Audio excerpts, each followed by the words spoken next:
옛날 옛적, 그러니까 조선 중종 임금님이 계시던 시절 이야기입니다. 그때는 참 어지러운 세상이었지요. 겉으로는 태평성대인 듯 했으나 속으로는 온갖 음모와 권력 다툼이 들끓고 있었습니다.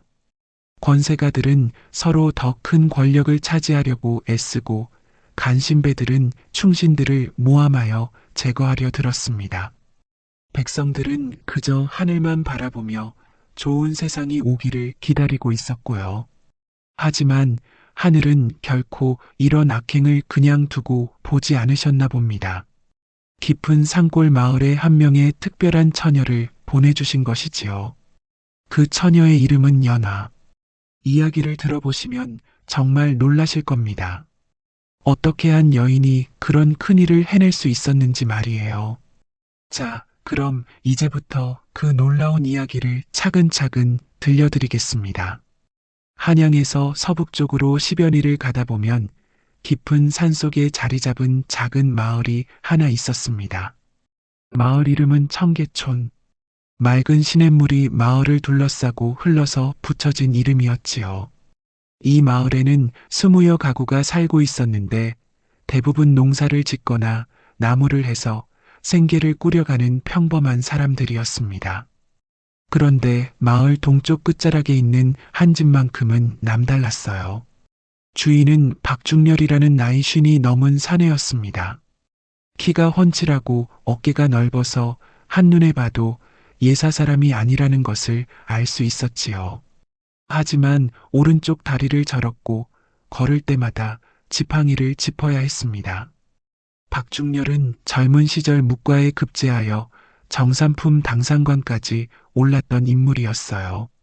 그런데 10년 전 북방에서 왜구를 물리치는 전투에서 크게 다쳐 벼슬을 내놓고 이곳으로 은거한 것이었습니다.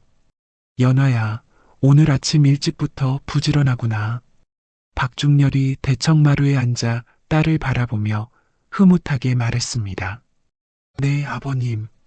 오늘은 콩밭에 김을 다 메어야 해요. 20살 된 딸 연화가 고개를 들며 대답했습니다. 이른 아침부터 밭에서 일하고 있었는데 이마에 송골송골 맺힌 땀방울이 아침 햇살에 반짝이고 있었어요. 연하는 정말 아름다운 처녀였습니다. 키는 보통 여인들보다 조금 컸고 피부는 햇볕에 그을렸지만 건강한 윤기가 돌았어요. 눈은 크고 또렷했으며 그 속에는 남다른 연기가 서려 있었습니다.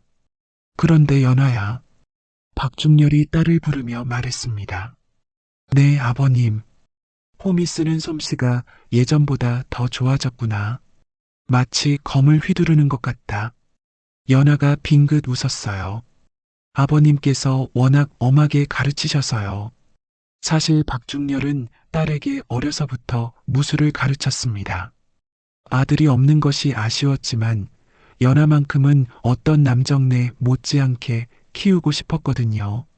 처음에는 마을 사람들이 수군거렸어요. 처녀가 무슨 무술을 배운다고. 여자는 여자답게 길쌈이나 바느질을 배워야지. 하지만 박중렬은 개의치 않았습니다.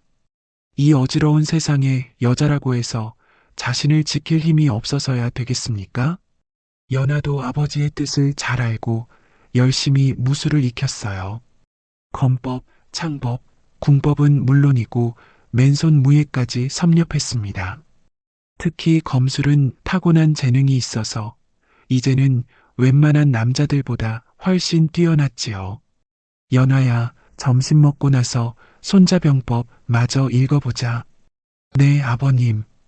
어제 읽던 허실편을 마저 읽으면 되겠지요? 박중렬이 놀란 표정으로 딸을 바라보았습니다. 허실편? 그 어려운 내용을 다 이해했단 말이냐? 네. 병영상수라고 했잖아요.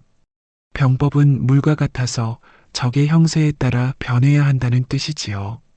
하하, 정말 기특하구나. 박중렬이 크게 웃었어요. 딸의 총명함이 자랑스러웠거든요.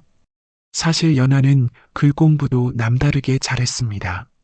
한문은 물론이고 역사서, 병법서까지 두루 읽었어요. 특히 기억력이 뛰어나서 한 번 읽은 것은 오랫동안 잊지 않았습니다. 마을 사람들은 박중렬 부녀를 신기하게 여겼어요. 박나으리 따님은 정말 특별해. 글도 잘하고 무술도 잘한다던데. 하지만 시집은 어디로 보낼까? 너무 뛰어나서 마땅한 신랑감이 없을 텐데. 이런 이야기가 들려오면 연하는 조금 서운했습니다. 하지만 아버지는 항상 이렇게 말씀하셨어요. 연하야, 진주는 아무나 가질 수 없는 법이다. 내 가치를 알아볼 사람이 반드시 나타날 것이다. 어느 날 저녁 부녀는 등불 아래 앉아 병법서를 읽고 있었습니다. 아버님, 응? 만약 나라에 큰 병고가 생긴다면 저도 무언가 도울 수 있을까요?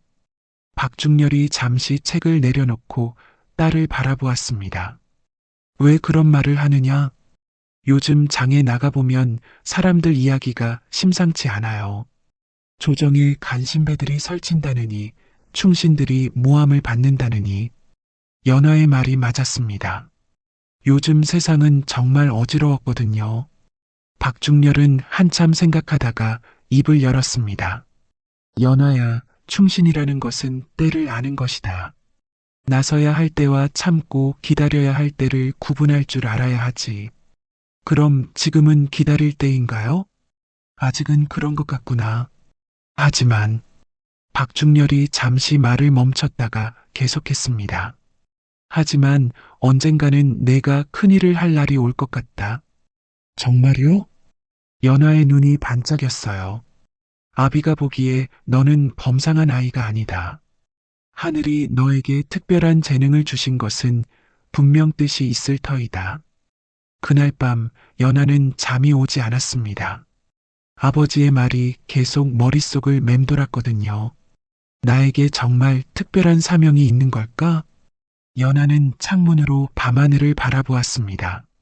수많은 별들이 반짝이고 있었어요.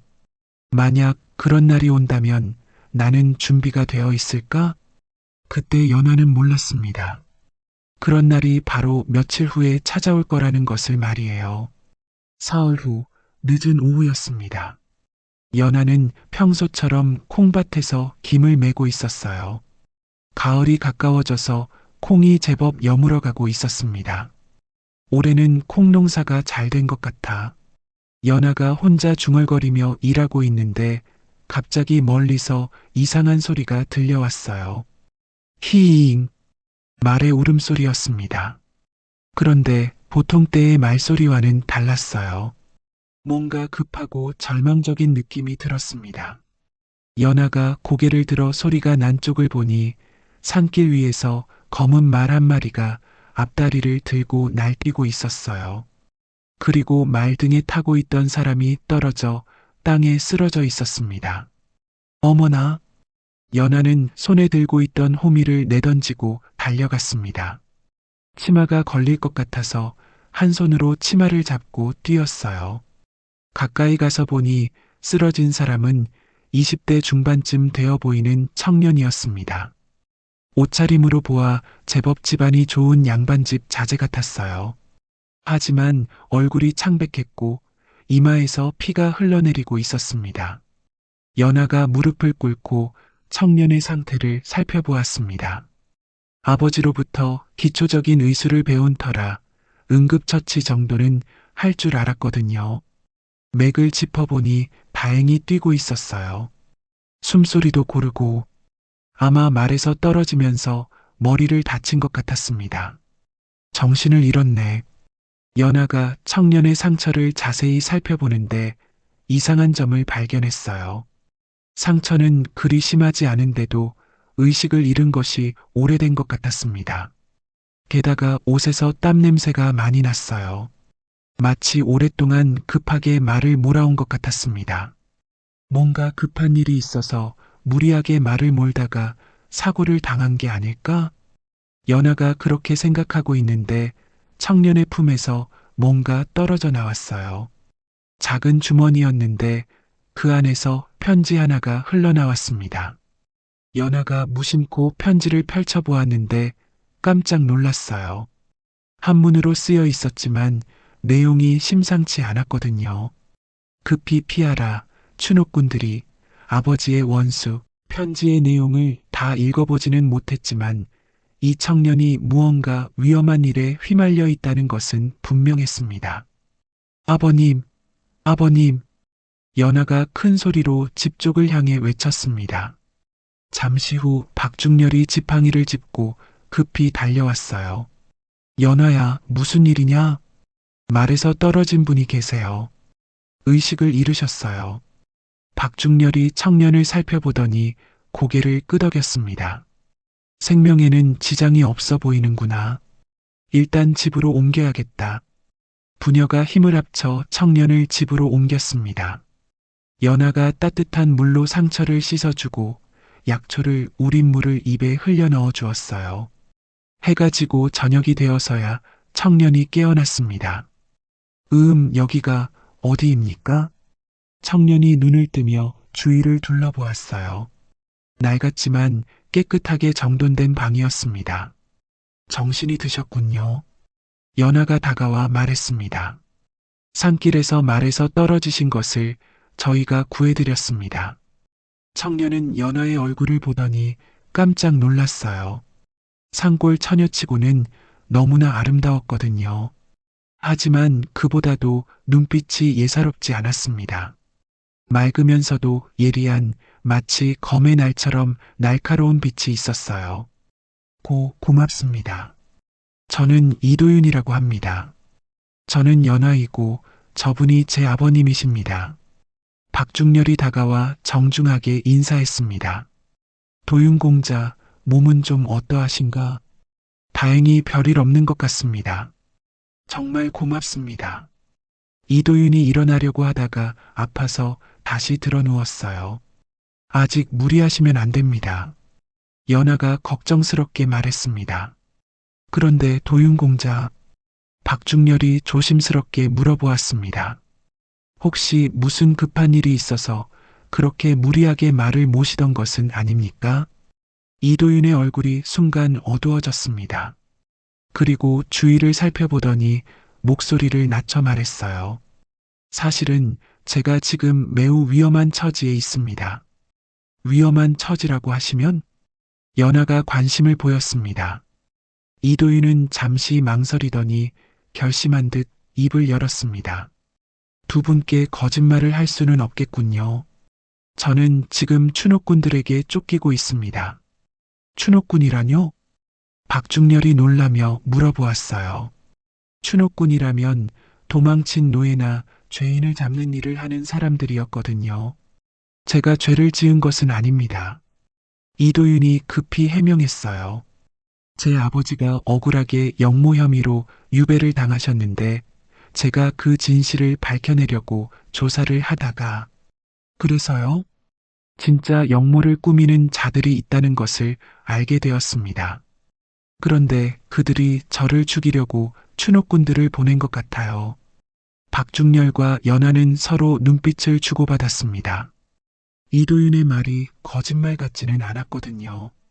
도윤공자의 아버님은 어떤 분이신가요? 박중렬이 물어보았습니다. 병조 참판을 지내신 이정근입니다. 이정근? 혹시 북방방어에 공을 세우신 그분 말씀이신가? 박중렬이 놀란 표정을 지었어요. 이정근은 무간사회에서는 꽤 유명한 인물이었거든요. 네, 맞습니다. 아버님을 아시는군요. 물론이지요. 훌륭하신 분으로 알고 있는데 무슨 일로 유배를 당하셨단 말입니까? 작년에 갑자기 사병을 모아 역모를 꾸몄다는 혐의로 거제도로 유배당하셨습니다. 하지만 절대 그럴 뿐이 아니에요. 이도윤의 목소리에 분노와 슬픔이 섞여 있었어요. 바로 그때였습니다. 쿵쿵쿵쿵. 밖에서 급한 말발굽 소리가 울려 퍼졌어요. 그것도 한 마리가 아니라 여러 마리였습니다. 이도윤의 얼굴이 하얗게 질렸어요. 저들이 왔어요. 추노꾼들이 저를 찾아온 것 같아요. 연하가 재빨리 창문으로 내다보았습니다. 달빛 아래로 검은 옷을 입은 사내들 서너 명이 말을 타고 집으로 다가오고 있었어요. 모두 칼을 차고 있었고 얼굴에는 살기가 가득했습니다. 도윤공자, 빨리 안쪽 방으로 숨으세요. 연하가 이도윤을 재빨리 안채로 밀어 넣었습니다. 하지만 걱정 마세요. 제가 뭔가 방법을 생각해낼게요.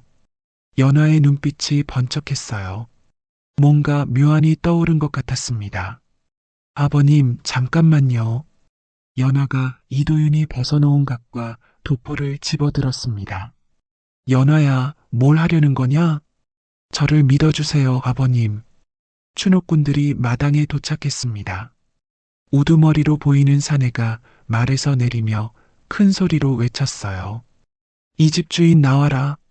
누구냐? 한밤중에 남의 집 마당에 말을 끌고 들어오는 것이 박중렬이 지팡이를 짚고 나오며 일부러 화를 내는 척했습니다. 추노꾼들의 우두머리는 키가 크고 수염이 덥수룩한 사내였어요. 얼굴에는 칼자국이 여러 개 있어서 보기만 해도 무서웠습니다. 관가에서 나온 자들이다. 역적을 잡고 있으니 협조하라. 역적이라고? 박중렬이 놀란 척했어요. 이도윤이라는 놈을 찾고 있다. 20대 중반의 남자로 말을 타고 이쪽으로 도망쳤을 것이다. 이도윤? 들어본 적 없는 이름인데. 박중렬이 고개를 갸웃거렸습니다. 바로 그때 집안에서 연하가 나타났습니다. 그런데 놀랍게도 연하는 이도윤의 갓을 쓰고 도포를 입어서 완전히 남정네로 변장한 모습이었어요. 키가 큰 편이라 남자 옷을 입으니 정말로 젊은 선비처럼 보였습니다. 저자다. 추노꾼 중 하나가 손가락으로 연하를 가리키며 소리쳤어요. 저것이 이도윤이다. 추노꾼들이 칼을 뽑으며 연하에게 달려들었습니다. 하지만 연하는 전혀 당황하지 않았어요. 오히려 빙긋 웃으며 말했습니다. 이도윤을 찾으신다고요? 그럼 저를 따라오세요. 제가 안내해드리겠습니다. 추노꾼들이 순간 멈칫했어요. 뭐라고? 이도윤이 어디 숨어 있는지 알고 있어요. 하지만 여기서는 말할 수 없고 연하가 눈짓으로 주위를 둘러보며 말했습니다. 따라오시면 데려다 드릴게요. 그리고는 뒷문으로 달려나갔습니다. 놓치지 마라. 추노꾼들이 황급히 뒤를 쫓았어요. 연하는 어려서부터 뛰어다니며 자란 산길을 누구보다 잘 알고 있었습니다. 어둠 속에서도 눈 감고 갈 수 있는 길이었거든요. 하지만 일부러 천천히 뛰었어요. 너무 빨리 뛰면 추노꾼들이 의심할 테니까요. 저기요, 너무 빨리 가지 마라. 뒤에서 추노꾼이 소리쳤어요. 죄송해요. 급해서 그만. 연하가 뒤돌아보며 대답했습니다. 갓을 깊이 눌러쓰고 있어서 얼굴이 잘 보이지 않았어요. 연하는 추노꾼들을 산 깊숙한 곳으로 유인했습니다. 가장 험한 절벽 근처까지 말이에요. 여기서 이도윤을 만나기로 했어요. 연하가 절벽 가장자리에서 멈추며 말했습니다. 어디 있느냐? 추노꾼들이 주위를 둘러보았어요. 하지만 아무도 보이지 않았습니다. 분명히 여기 있을 텐데. 연하가 절벽 아래를 내려다보는 척했습니다. 바로 그때 연하가 각과 도포를 벗어서 절벽 아래로 던져버렸어요. 뭐 하는 짓이냐? 추노꾼들이 놀라서 소리쳤습니다. 하지만 연하는 이미 어둠 속으로 사라진 후였어요. 산길을 너무 잘 알고 있어서 어둠 속에서도 소리 없이 움직일 수 있었거든요. 저놈이 어디로 갔나? 절벽 아래로 떨어졌나? 추노꾼들이 절벽 가장자리에서 아래를 내려다보았어요. 달빛에 비친 각과 도포가 바위에 걸려 있는 게 보였습니다. 이도윤이 떨어져 죽었나 보다. 우두머리가 말했어요. 하지만 시체는 보이지 않는데요? 이런 높은 곳에서 떨어졌는데 살아있을 리가 있나? 물에 떠내려갔을 것이다. 추노꾼들은 한참 동안 아래쪽을 뒤져보았지만 결국 포기하고 돌아갔습니다. 한편 연하는 다른 길로 해서 집에 먼저 도착했어요. 여자 옷으로 갈아입고 평소처럼 앉아 있었습니다. 이도윤과 박중렬이 걱정스러운 얼굴로 기다리고 있었어요. 연하야, 무사히 돌아왔구나. 박중렬이 안도의 한숨을 내쉬었습니다. 네, 아버님. 모두 해결됐어요. 정말 놀라워요. 이도윤이 믿을 수 없다는 표정으로 연하를 바라보았습니다. 어떻게 그런 기발한 생각을 해내셨나요? 별거 아니에요. 어둠 속에서는 간만 쓰면 남녀를 구별하기 어렵거든요. 연하가 담담하게 대답했습니다. 하지만 만약 들켰다면 어떻게 하려고 했소? 박중렬이 걱정스럽게 물어보았어요. 그때는 그때 또 다른 방법을 생각해 봤겠지요. 연하의 침착함에 이도윤은 더욱 감탄했어요. 이런 위험한 상황에서도 이렇게 침착할 수 있다니. 하지만 이제는 더 조심해야 할 것 같은데요. 이도윤이 걱정스럽게 말했습니다. 추노꾼들이 제가 죽은 것으로 알았으니까 당분간은 안전할 거예요. 연하가 말했어요. 하지만 언젠가는 진실이 드러날 테니까 그 전에 근본적인 해결책을 찾아야 해요. 이도윤이 고개를 끄덕였습니다. 맞습니다. 저는 반드시 아버지의 누명을 벗기고 진짜 역적들을 잡아야 해요. 그러려면 한양에 가야 하지 않겠어요? 연하가 말했습니다. 한양이라 하지만 거기는 더욱 위험할 텐데. 이도윤이 망설였어요. 위험하다고 해서 피할 수는 없잖아요. 게다가 진실은 한양에 있을 테니까요. 연하의 눈빛이 결연했어요. 그날 밤 세 사람은 오랫동안 이야기를 나누었습니다. 그리고 큰 결심을 하게 되었지요. 다음 날 아침 일찍 연하는 아버지와 깊은 대화를 나누었습니다. 아버님, 저도 한양에 가고 싶어요. 연하야. 박중렬이 망설였어요. 한양은 위험한 곳이다. 특히 너 같은 처녀가 가기에는 더더욱. 아버님, 제 실력을 누구보다 잘 아시잖아요. 연하가 진지하게 말했습니다. 웬만한 남정네들보다 무술도 뛰어나고 병법도 잘 알고 꾀도 많아요. 게다가 이도윤 공자 혼자서는 일을 해결하기 어려워 보여요. 박중렬은 한참을 생각했습니다. 딸의 실력을 누구보다 잘 알고 있었지만 그래도 걱정이 되었거든요. 만약 간다면 네, 절대로 여자라는 것을 들키면 안 된다. 그리고 조금이라도 위험하면 즉시 돌아와야 한다. 물론이에요, 아버님. 연하가 기뻐했어요. 그리고 조건이 하나 더 있다. 무엇이든 말씀하세요. 나도 함께 가겠다. 아버님, 다리는 괜찮으세요? 이 정도 일에 딸을 혼자 보낼 수는 없지. 박중렬의 목소리에는 옛날 무관의 기상이 되살아나 있었어요. 이도윤도 이 소식을 듣고 크게 기뻐했습니다. 정말 고맙습니다. 혼자서는 감당하기 어려운 일이었는데 이렇게 도와주시다니. 이제 우리는 운명 공동체입니다. 연하가 미소를 지으며 말했어요. 생사를 함께할 각오로 임해야겠어요. 사흘 후 세 사람은 한양을 향해 길을 떠났습니다. 연하는 남복으로 완전히 변장했어요. 머리를 따서 갓속에 숨기고 남자 옷을 입으니 정말로 젊은 선비 같았습니다. 이름도 연수라고 바꿨고요. 박중렬은 지팡이 대신 목검을 들고 나섰어요. 비록 다리는 불편했지만 예전 무관의 기품이 되살아나는 것 같았습니다. 이도윤은 상인으로 변장했어요. 머리에 수건을 두르고 소박한 옷을 입으니 완전히 다른 사람 같았습니다. 길에서 이도윤은 자신의 사정을 더 자세히 털어놓았습니다. 제 아버지 이정근은 정말 충직한 신하셨어요. 어떤 분이신지 더 자세히 말씀해 보세요. 박중렬이 관심을 보였습니다. 아버지는 젊은 시절부터 묵과의 급제에서 변방에서 오랫동안 근무하셨어요. 특히 북방의 여진족을 막는 일에 큰 공을 세우셨죠. 훌륭하신 분이군요. 연하가 감탄했어요.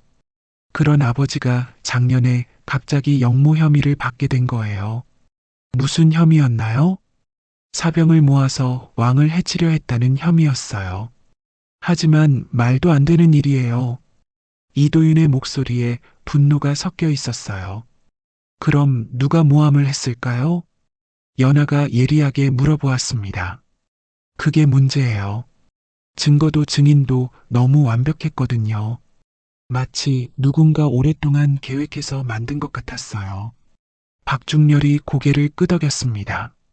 권력 다툼에서는 그런 일이 종종 일어나지. 그래서 제가 혼자 조사를 시작한 거예요.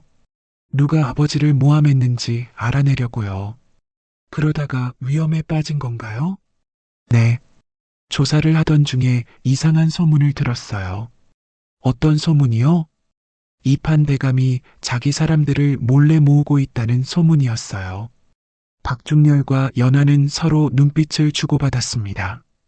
이판은 현재 의정부의 좌찬성을 맡고 있는 최고 권력자 중 하나였거든요. 혹시 그 이판 대감이 아버님을 모함했다고 생각하시는 건가요? 연하가 조심스럽게 물어보았습니다. 확실하지는 않지만 가능성이 높다고 봐요. 평소 아버지가 이판 대감의 정책에 자주 반대했거든요. 그럼 더욱 조심해야겠군요. 박중렬이 걱정스럽게 말했어요. 이판 대감 같은 권력자를 상대하는 일은 목숨을 걸어야 할 일이니까요. 첫째 날 밤은 작은 주막에서 묵었습니다. 연하는 남복 차림이라 아무도 의심하지 않았어요. 연수야. 박중렬이 연하를 연수라고 불렀습니다. 다른 사람들이 들을 수 있으니까요. 네, 아버님. 내일부터는 더욱 조심해야 한다. 한양에 가까워질수록 위험할 테니까. 알겠습니다. 그날 밤 연하는 잠이 잘 오지 않았습니다. 한양에 가면 정말 큰일을 해낼 수 있을까 하는 걱정 때문이었어요. 하지만 동시에 기대감도 있었습니다. 드디어 자신의 실력을 제대로 발휘할 기회가 온 것 같았거든요. 이틀째 되는 날 길에서 이상한 일을 겪었습니다. 어라, 저기 보이는 사람이 이도윤 아닌가? 길가 주막에서 술을 마시던 사내들이 이도윤을 보고 수군거렸어요. 이도윤의 얼굴이 하얗게 질렸습니다. 들킨 것 같아요. 걱정 마세요. 연하가 침착하게 말했습니다. 제가 처리할게요. 연하가 그 사내들에게 다가가서 말했어요. 혹시 이도윤을 찾고 계신가요? 응? 내가 누구냐? 저도 이도윤을 찾고 있어요. 그런데 며칠 전에 절벽에서 떨어져 죽었다는 소문을 들었거든요. 정말이냐? 네. 추노꾼들이 쫓다가 절벽에서 떨어뜨렸다고 해요. 사내들이 서로 눈빛을 주고받더니 고개를 끄덕였어요. 그럼 우리가 잘못 본 거겠구나. 위기를 넘긴 후 이도윤이 감탄했습니다. 연수, 아니 연하 아가씨는 정말 대단해요. 어떻게 그렇게 순간적으로 기지를 발휘하세요? 별거 아니에요. 그냥 상황에 맞게 대응한 것뿐이에요. 연하의 겸손함에 이도윤은 더욱 감탄했어요. 실력도 뛰어난데 겸손하기까지 하다니. 셋째 날 오후 드디어 한양이 보였습니다. 저기 보이는 게 한양이군요. 연하가 흥미진진한 표정으로 말했어요. 태어나서 처음 보는 큰 도시였거든요. 정말 크네요. 한양은 정말 큰 도시였어요. 높은 성곽으로 둘러싸여 있고 그 안에 수많은 집들이 빼곡히 들어서 있었습니다. 자, 이제부터가 진짜 시작이야. 박중렬이 긴장한 표정으로 말했어요. 모두들 정신 똑바로 차리고 절대 정체를 들키지 말자.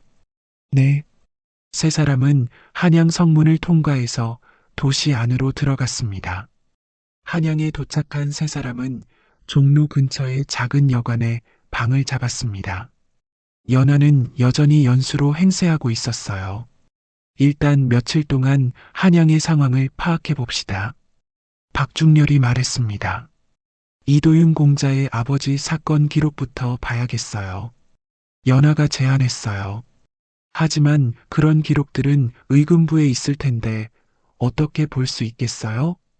이도윤이 걱정스럽게 말했습니다. 연하가 잠시 생각하더니 말했어요.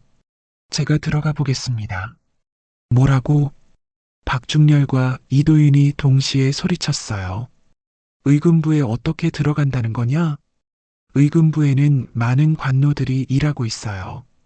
그들 사이에 섞여 들어간다면 가능할 것 같은데요. 너무 위험해요.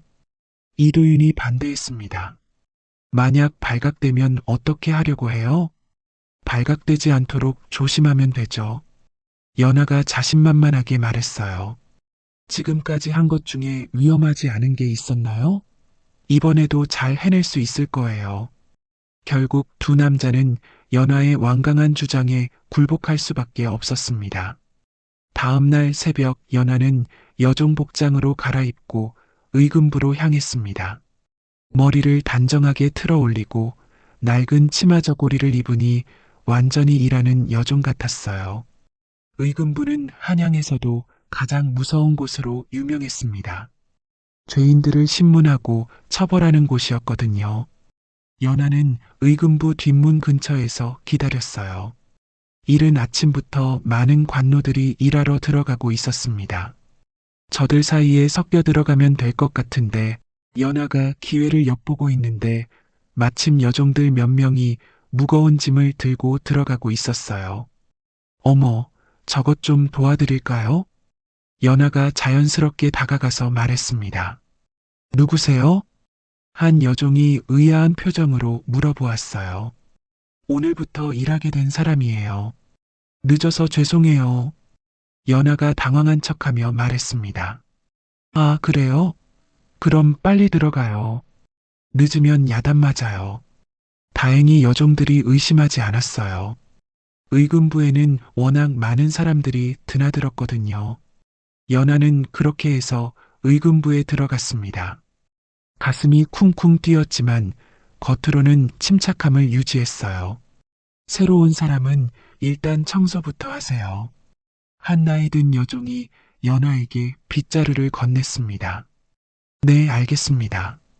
연하는 열심히 청소를 하면서 의금부의 구조를 파악했어요. 어디가 신문실이고 어디가 문서고인지 말이에요.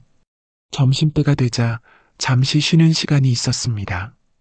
연하는 이 기회를 놓치지 않았어요. 지금이 기회야.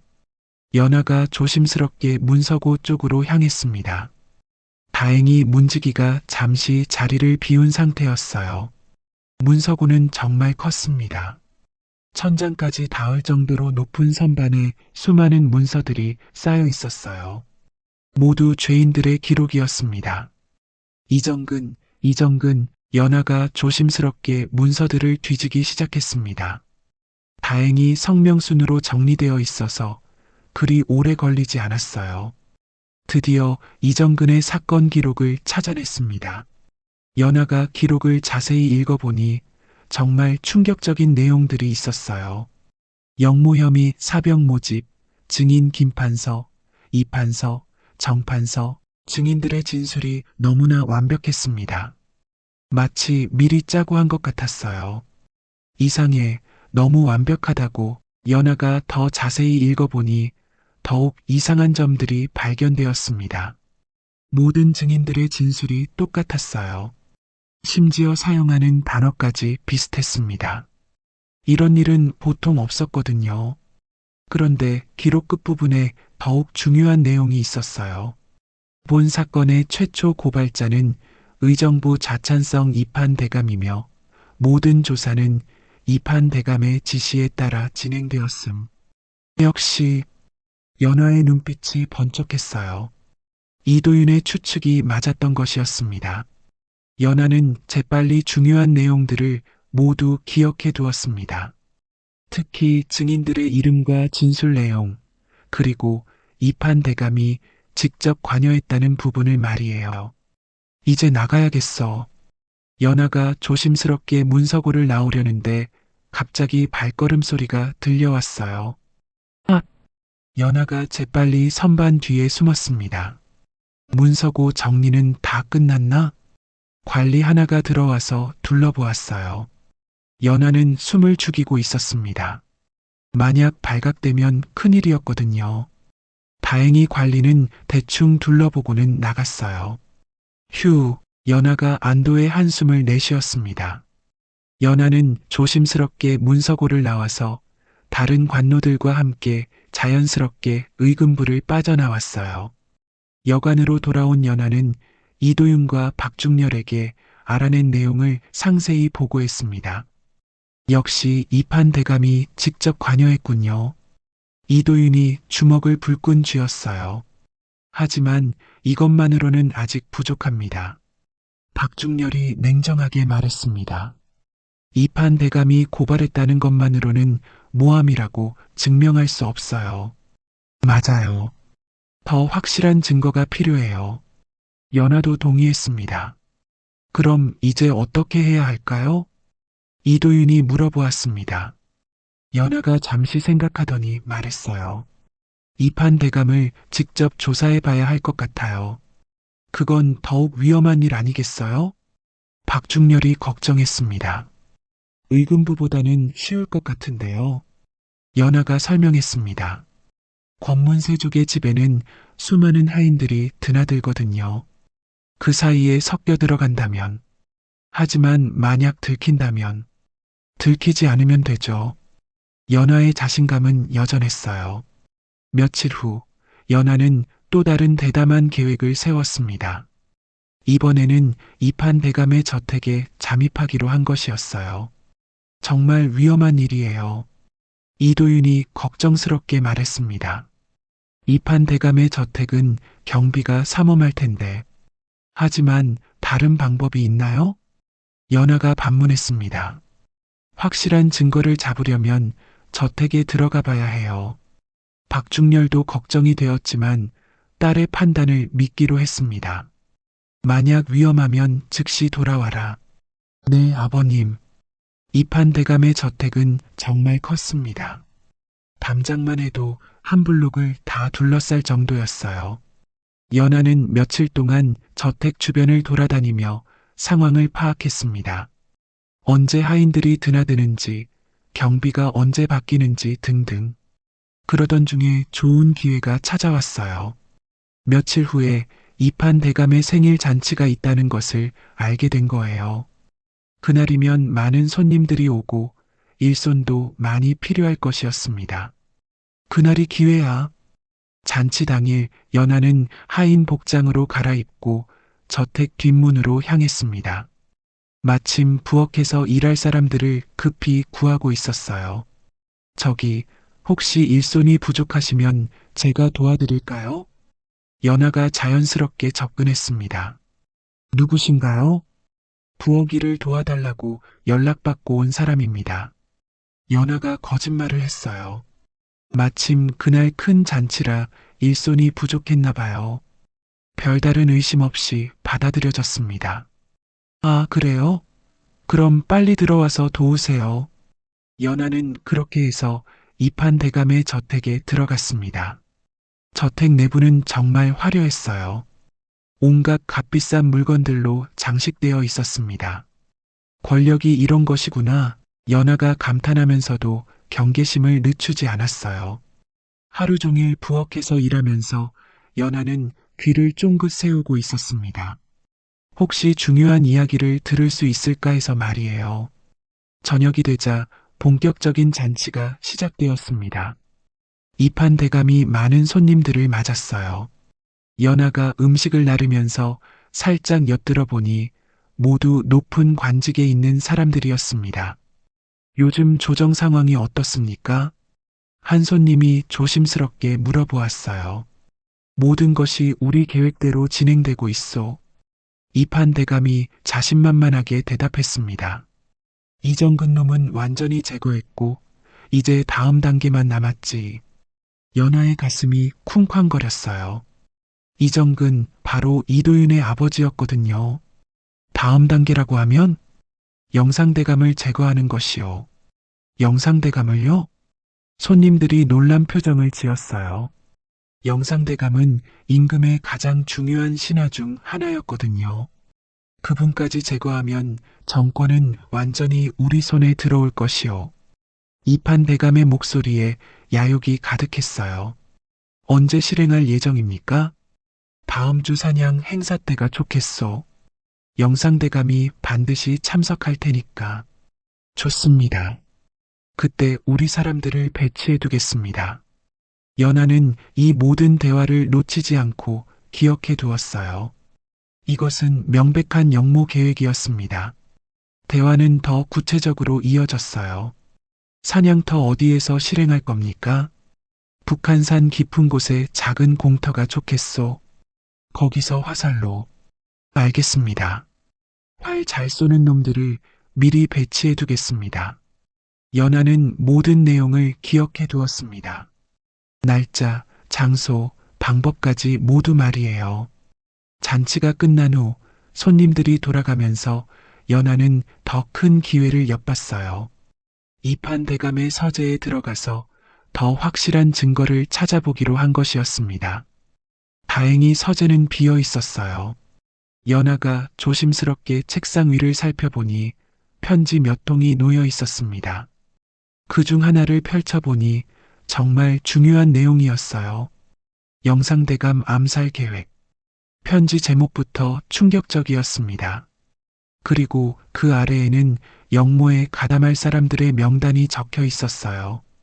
연하는 재빨리 그 편지를 품에 넣었습니다. 이것이야말로 결정적인 증거였거든요. 그런데 바로 그때였습니다. 누구냐? 갑자기 뒤에서 무서운 목소리가 들려왔어요. 연하의 심장이 멎을 뻔했습니다. 이판대감이 서재로 들어온 것이었어요. 하지만 연하는 순간적으로 침착함을 되찾았습니다.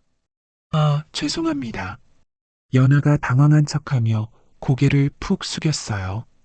잔치 그릇을 치우러 왔는데 길을 잘못 들었습니다. 잔치 그릇이 내 서재에 있다는 말이냐? 이판대감의 목소리에 의심이 깔려 있었어요. 정말 죄송합니다. 처음 와보는 집이라 헷갈렸습니다. 연하가 계속 고개를 숙이고 있었어요. 갓을 깊이 눌러쓰고 있어서 얼굴이 잘 보이지 않았습니다. 어디서 온 하인이냐?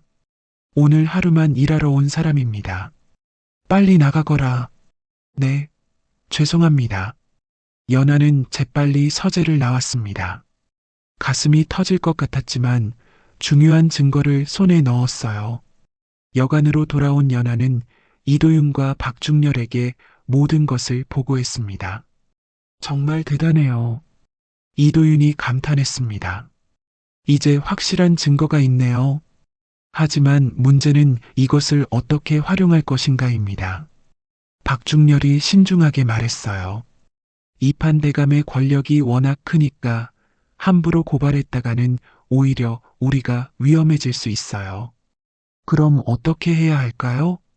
연하가 역적들의 편지를 다시 살펴보더니 아이디어가 떠올랐어요. 여기를 보세요. 영상대감을 암살하는 날짜와 장소가 구체적으로 나와 있어요. 사흘 후 북한산 사냥터군요. 이도윤이 확인했습니다. 우리가 직접 그 암살을 막는다면 어떨까요? 연하의 제안에 두 남자가 놀랐어요. 그건 너무 위험하지 않겠어요? 하지만 현장에서 역적들을 잡는다면 아무도 의심할 수 없을 거예요. 연하가 설명했습니다. 그리고 이 편지를 증거로 제시한다면 영상대감께서도 믿어주실 거고요. 박중렬이 한참 생각하더니 고개를 끄덕였어요. 위험하긴 하지만 가장 확실한 방법인 것 같구나. 하지만 우리 셋이서 어떻게 그 많은 역적들을 상대한다는 말입니까? 이도윤이 걱정스럽게 말했어요. 일단 암살을 막고 증거를 제시한다면 영상대감께서 관군을 불러주실 거예요. 연하가 자신만만하게 말했습니다. 사흘 후 북한산 사냥터에는 많은 고위 관리들이 모여들었습니다. 영상대감을 비롯해서 여러 정승들과 판서들이 참석했어요. 물론 이판 대감도 있었고요. 연하는 사냥터 관리인으로 변장해서 미리 숨어 있었습니다. 이도윤과 박중렬은 사냥꾼들 사이에 섞여 있었고요. 모든 것이 계획대로 진행되고 있어. 이판 대감이 측근에게 조용히 말했어요. 우리 사람들은 준비가 되었습니까? 물론입니다. 북쪽 숲에 활 잘 쓰는 놈들을 배치해뒀습니다. 사냥이 시작되자 사람들이 여러 방향으로 흩어졌습니다. 영상대감은 몇 명의 수행원과 함께 북쪽 깊은 숲으로 향했어요. 연하가 멀리서 지켜보고 있는데 숲속에서 수상한 움직임이 보였습니다. 검은 옷을 입은 자들이 나무 뒤에 숨어서 영상대감 일행을 기다리고 있었어요. 저들이다. 연하는 재빨리 준비해둔 무사 복장으로 갈아입었습니다. 남자 무사처럼 보이도록 철모를 쓰고 갑옷도 입었어요. 영상대감 일행이 숲속의 작은 공터에 도착했을 때 갑자기 사방에서 화살이 날아왔습니다. 슉, 슉, 핫! 수행원 중 하나가 화살에 맞아 쓰러졌어요. 대감마님, 위험합니다. 나머지 수행원들이 칼을 뽑고 영상대감을 보호하려 했지만 적들이 너무 많았어요. 바로 그때 어디선가 한 무사가 나타났습니다. 바로 연하였죠. 대감마님, 저쪽으로 피하세요. 연하가 칼을 뽑고 살수들과 맞섰습니다. 살수들은 모두 훈련된 무사들이었어요. 하지만 연하도 만만치 않았습니다. 야! 연하의 칼이 번개처럼 움직였습니다. 그동안 익힌 검술 실력을 유감없이 발휘했어요. 끙! 살수 하나가 연하의 칼에 맞아 쓰러졌습니다. 저놈을 먼저 처치하라. 살수들의 우두머리가 소리쳤어요. 하지만 연하의 검술은 정말 뛰어났습니다. 한 명을 상대로는 절대 질 수 없었어요. 그런데 문제는 숫자였습니다. 살수들이 너무 많았거든요. 이놈들아. 바로 그때 이도윤이 나타났습니다. 그의 뒤에는 박중렬도 있었어요. 늦어서 죄송합니다. 이도윤이 칼을 뽑고 살수들에게 달려들었습니다. 박중렬도 다리가 불편했지만 검술만큼은 여전히 뛰어났어요. 3대 18만 하군. 박중렬이 여유있게 말했어요. 세 사람의 합공으로 전세가 뒤바뀌기 시작했습니다. 살수들이 하나둘씩 쓰러지기 시작했어요. 이런 젠장. 살수들의 우두머리가 독백했습니다. 계획이 틀어졌다. 물러서자. 살수들이 도망치기 시작했어요. 하지만 연하가 놓아줄 리 없었습니다. 어디 가세요? 연하가 큰 소리로 외쳤어요. 이판 대감의 명령으로 온 거 아닌가요? 영상대감이 그 말을 듣고 깜짝 놀랐습니다. 이판? 지금 뭐라고 했느냐? 대감마님, 연하가 품에서 역적들의 편지를 꺼내 보여주었어요. 저희에게 보여드릴 것이 있습니다. 영상대감이 편지를 받아 읽더니 얼굴이 하얗게 질렸어요. 이것이 진짜냐? 진짜입니다. 저희가 직접 이판 대감의 집에서 가져온 것입니다. 그럼 이판이 나를 죽이려고. 영상대감이 믿을 수 없다는 표정을 지었어요. 그리고 이정근 어른의 일도 모두 이판 대감의 짓입니다. 이도윤이 설명했습니다. 이정근? 거제도에 유배된 그 사람 말이냐? 네, 저는 이정근의 아들 이도윤입니다. 그럼 내 아버지가 억울하게. 영상대감이 모든 상황을 이해했어요. 너희들이 내 목숨을 구해준 것이구나. 영상대감은 즉시 관군을 불러 이판 대감과 그 일당들을 모두 체포했습니다. 결정적인 증거가 있었으니 아무도 부인할 수 없었어요. 이놈들이 이런 큰 역모를 꾸미다니. 임금께서도 크게 놀라셨습니다. 이판 대감은 모든 죄상이 드러나 사형에 처해졌고 그 일당들도 모두 엄벌을 받았어요.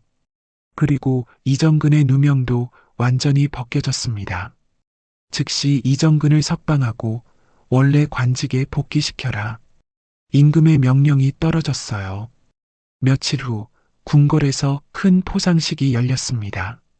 연하, 이도윤, 박중렬. 임금이 직접 세 사람을 불렀어요. 너희들의 충성과 용기 덕분에 큰 역모를 막을 수 있었다. 어떤 상을 바라느냐? 이도윤이 먼저 답했습니다.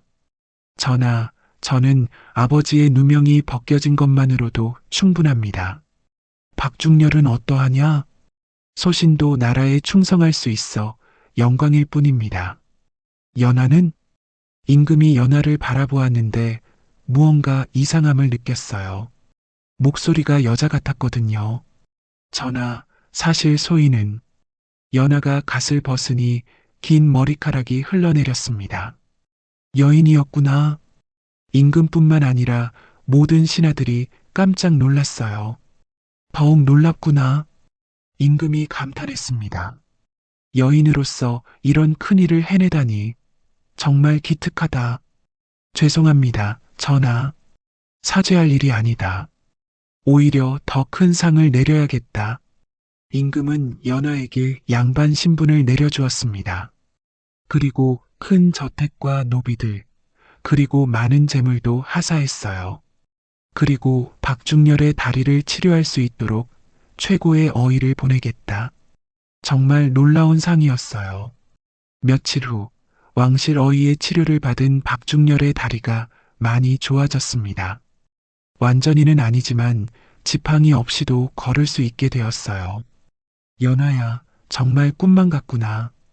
박중렬이 기쁜 마음으로 말했습니다. 모든 게 아버님 덕분이에요. 연하가 고마워했어요. 어려서부터 무술과 병법을 가르쳐 주지 않으셨다면 이런 일은 불가능했을 거예요. 그때 이도윤이 조심스럽게 다가왔습니다. 연하 아가씨. 네, 저 할 말이 있습니다. 이도윤의 얼굴이 빨개졌어요. 그동안 함께 지내면서 아가씨의 지혜와 용기에 정말 감탄했습니다. 고마워요. 그리고요? 연하도 얼굴이 붉어졌습니다. 이도윤의 마음을 모르는 바가 아니었거든요. 제 마음을 받아주실 수 있겠습니까? 이도윤이 드디어 고백했어요. 저와 혼인해주세요. 박중렬이 흐뭇한 표정으로 지켜보고 있었어요. 연하야, 도윤공자는 참 좋은 사람이다. 내 마음은 어떠하냐? 연하가 고개를 숙이며 조심스럽게 대답했습니다. 저도 도윤공자를 좋아해요. 정말입니까? 이도윤이 너무 기뻐서 어쩔 줄 몰라 했어요. 정말로 저와 결혼해 주시겠어요? 네, 하지만 저는 평범한 부인이 되기는 어려울 것 같아요. 연하가 웃으며 말했습니다. 아가씨가 평범하지 않기 때문에 더 좋은 거리요. 이도윤이 진심으로 말했어요. 저는 아가씨 같은 현명하고 용감한 여인과 결혼하고 싶었어요. 한 달 후 두 사람은 성대한 혼례를 올렸습니다. 임금께서도 직접 축하 선물을 보내주셨고 많은 고위 관리들이 참석했어요. 온 나라 사람들이 이야기할 정도로 유명한 결혼식이었습니다. 그리고 이정근도 거제도에서 돌아와 아들의 결혼식을 축복해 주었어요. 이런 훌륭한 며느리를 얻게 되다니. 이정근이 연하를 보며 감탄했습니다. 우리 가문의 큰 복이로구나. 그 후 연하와 이도윤 부부는 매우 행복하게 살았습니다. 이도윤은 아버지의 뒤를 이어 훌륭한 무관이 되었고, 연하는 비록 여자의 몸이었지만 때때로 나라의 중요한 일에 조언을 해주었어요. 특히 국경 방어나 적의 침입에 대비하는 일에서 연하의 지혜가 큰 도움이 되었습니다. 박중렬은 다리가 완전히 나은 후 다시 관직에 복귀했습니다. 비록 나이는 들었지만 경험이 풍부한 무관으로서 후진양성에 힘썼지요. 그리고 연하는 두 아들과 한 딸을 낳았는데 모두 부모를 닮아 총명하고 용감했습니다. 특히 딸은 어머니를 닮아서 무술과 병법에 뛰어났고 아들들도 각각 문무를 겸비한 훌륭한 인재로 자랐어요. 어느 날 임금이 신하들에게 이런 말씀을 하셨습니다. 그때 연하가 없었다면 어떻게 되었을까? 정말 아찔한 일이었습니다. 전하. 영상대감이 대답했어요. 이번 일로 크게 깨달았다. 임금이 계속 말씀하셨습니다. 진정한 인재는 높은 문벌이나 좋은 가문에만 있는 것이 아니로구나. 전하의 말씀이 옳습니다. 깊은 산골에도 시골에도 그리고 여인 중에도 나라를 구할 수 있는 인재가 있다는 것을 알았다. 앞으로는 출신이나 성별에 관계없이 진정한 실력을 가진 사람을 찾아서 등용해야겠다. 이렇게 해서 조선은 더욱 인재를 중시하는 나라가 되었습니다. 그리고 연하의 이야기는 온 나라에 널리 퍼져서 많은 사람들에게 용기와 희망을 주었어요. 산골에서 밭을 매던 처녀가 나라를 구했다더라. 정말 대단한 일이야. 우리도 열심히 공부하고 실력을 기르면 언젠가는 나라에 도움이 될 수 있을까? 그럼 연하처럼 말이야. 특히 여자아이들에게는 더욱 큰 희망이 되었습니다. 나도 연하 언니처럼 될 수 있을까? 물론이지. 열심히 공부하고 무술도 배우면 돼. 많은 부모들도 딸들을 다르게 보게 되었어요. 우리 딸도 글 공부를 시켜야겠다. 여자라고 해서 무술을 배우면 안 될 이유가 있나? 이렇게 해서 조선 사회가 조금씩 변해가기 시작했습니다. 연하 자신도 후진양성에 힘썼어요. 특히 똑똑한 여자아이들을 모아서 글 공부와 무술을 가르쳤습니다. 여러분도 모두 나라에 도움이 될 수 있는 사람들이에요. 연하가 제자들에게 말했어요. 중요한 것은 실력이지 남자냐 여자냐가 아니에요. 네, 선생님. 제자들이 힘찬 목소리로 대답했어요. 몇 년 후 연하의 제자 중 몇 명이 실제로 나라의 중요한 일을 담당하게 되었습니다. 어떤 이는 궁중의 의녀가 되어 왕실 여인들을 치료했고 어떤 이는 국경 지역의 정보 수집 일을 맡았어요. 정말 뿌듯해요. 연하가 남편 이도윤에게 말했어요. 제자들이 모두 훌륭하게 잘한 것 같아서요. 당신이 잘 가르쳤으니까요. 이도윤이 아내를 자랑스럽게 바라보며 말했습니다. 당신 덕분에 이 나라가 더 좋아지고 있어요. 세월이 흘러서 연하가 나이가 들었을 때 많은 사람들이 그녀를 찾아왔습니다. 연하 어른님, 저희에게 지혜를 주세요. 어떻게 하면 나라에 도움이 될 수 있을까요? 연하는 항상 이렇게 대답했어요.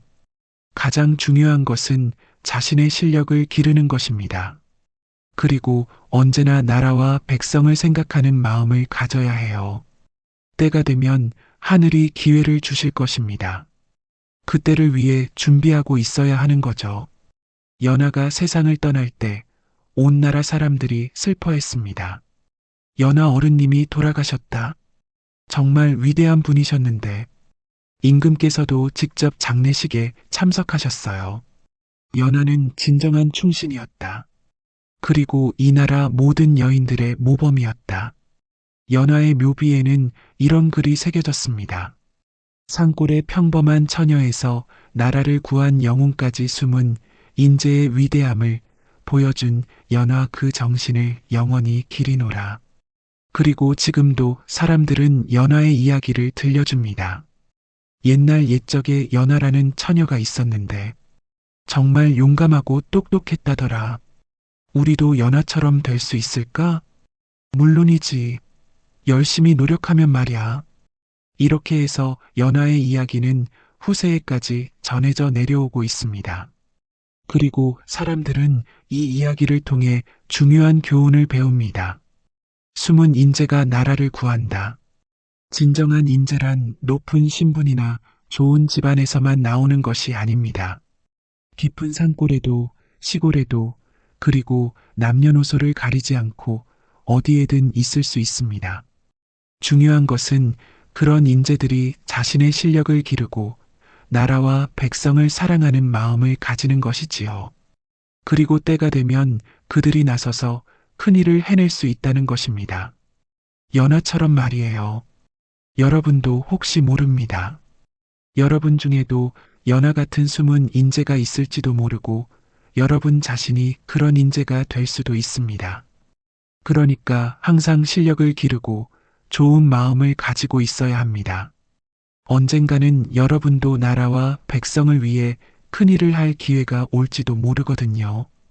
그날을 위해 준비하고 있으면 됩니다. 연하처럼 말이지요. 숨은 인재가 나라를 구한다. 이것이 바로 이 이야기가 우리에게 주는 가장 소중한 교훈입니다.